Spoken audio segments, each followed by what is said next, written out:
அனைவருக்கும் வணக்கம். இன்றைக்கி நம்ம இந்த பதிவில் என்ன பார்க்க போகிறோம்னா, வேளாங்கண்ணி மாதா கோவிலுக்கும் திருச்செந்தூர் முருகர் கோவிலுக்கும் நிறைய சம்மந்தம் இருக்குது, நிறைய ஒற்றுமை இருக்குதுன்னு சொல்கிறாங்க.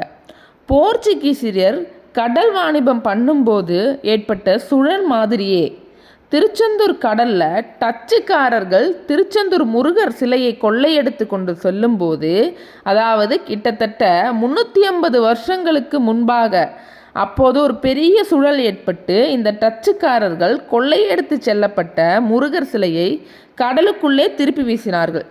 சில வருடங்களுக்கு பிறகு வடமலையப்பர் கனவில் முருகர் அந்த இடத்தை காண்பிக்க சிலையும் மீட்கப்பட்டது.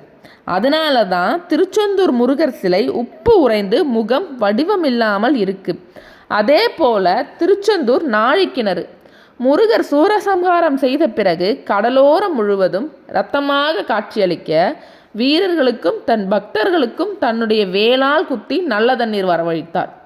அதுபோலவே வேளாங்கண்ணியிலும் கோவில் முன்பாக அற்புத கிணறு ஒன்று உள்ளது.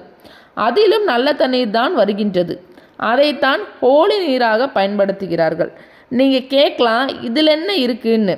கடலுக்கு பக்கத்தில் உப்பு தண்ணீர் தான் கிடைக்கும். ஆனால் இங்கே 2 இடத்துலையுமே கடலுக்கு மிக அருகில் நல்ல தண்ணீர் கிடைக்குது.